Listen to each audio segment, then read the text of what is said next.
Why would you sing that song? A song of triumph.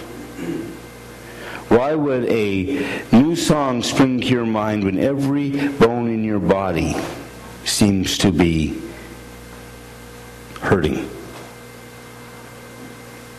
But that's the picture we get today from the book of Revelation. We get a picture of a complete person singing together a new song. And it speaks about the hope. The book of Revelation, the gospel message, the whole post-Easter message is, this is about hope. This is about life. This is about new beginning. And it really isn't about new beginning, it's re-beginning. It's about the fact that in the midst of the trauma, in the midst of the disaster, in the midst of whatever else has happened, at the end of a barren winter, new life comes. At the end of a bleak moment, hope springs. And we talk about hope springs eternal. You know, we use these phrases. We talk about the God who loves us no matter what, no matter where, no matter how. And that's the message of our gospel. You can walk down the streets of this city and look at every human being you see, and say, God loves that person as much as God loves me. And you have to know that as much is total, complete. It's not just a little bit. God loves that person as much as God loves me. You can look at the persecuted and the persecutor and know that God loves each person equally. And the difference between being persecuted and being a persecutor is whether or not you accept that love of God for what it truly is. A transforming moment in your life in which you are able to rise above all that would hold you down and pull you back and say to you, no, God is here for you to give you a new way of being, new eyes of seeing, new hope to live with, new love to share. The book of Revelation says what John of Patmos learned over all those years from the resurrection to the island.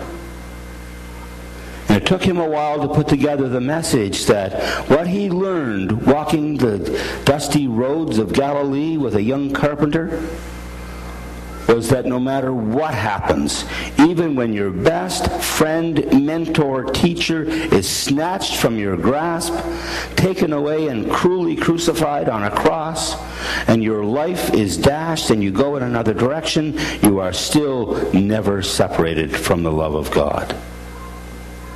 And he comes back and says there is always a new hope. There will be a new day. There will be a new Jerusalem. There will be a day when there is a day of reckoning for all that would not pay homage to God. Because God is eternal and nothing else is. And so you hook your star to that cross and you know that every little thing you do makes a difference. I love that star thrower story that we shared with the children. I love it because it says no act is useless. No act is useless. There may be 50 million starfish on a beach, and throwing one back is not a useless act. You have made a difference. There may be 20 billion people on this earth that are starving and hungry, and you cannot feed them all, but you feed one, and you've made a difference.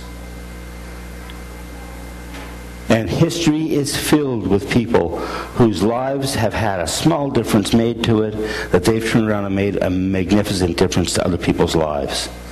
Just read through the histories of the biographies of people who have been great philanthropists or scholars or academics or social change movers, and discover how in their early days just one small act changed their life and moved them in a new direction.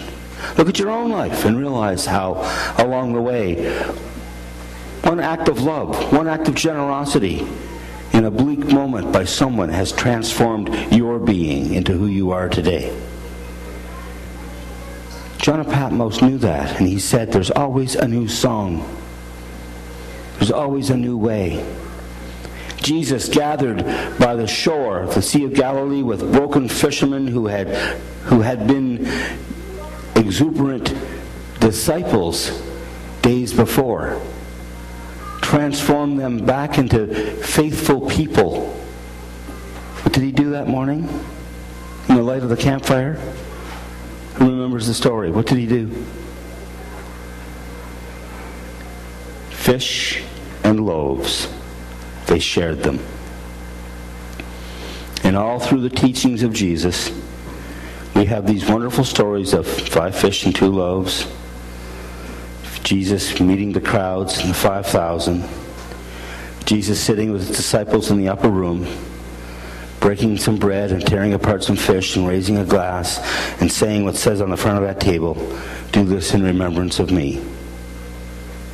And every time we do that, every time we break bread together, every time we build the fellowship, every time we volunteer someplace and help out to make a difference, every time we show up for the yard sale, every time we just reach out and break bread together, we made a difference in every life there, including our own.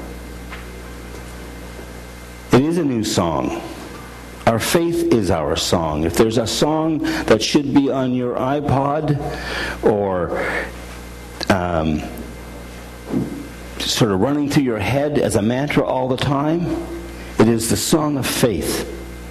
The song that my faith makes me whole, my faith makes me real, my faith helps me live. I'm a man who suffers from depressions, and I know that's my faith, the songs of my faith that move me through it. You reach out, and when the last rope you have is the rope that God gives you, you hold on to that one, and it drags you down, up and through, and you go where you're going to go. And it is what it is.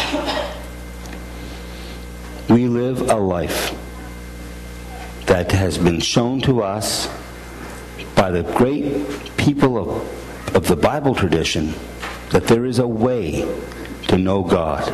That's to live your life in spite of whatever. You could be living on an old island in the Aegean. Wouldn't be so bad about February, but... Or you could be living in downtown Kingston. Or Deserano, for that matter. The God that loves you always where you are. It's why we have the bright colors. It's why we celebrate Easter. It's what the resurrection is about. It's about God's alive in your life. Christ's presence is with you. There is nothing that can touch you. You just have to share it. I invite you this week to think about the song of your faith. And how do you sing it? And how do you express it? And how does it move God's love of kingdom forward?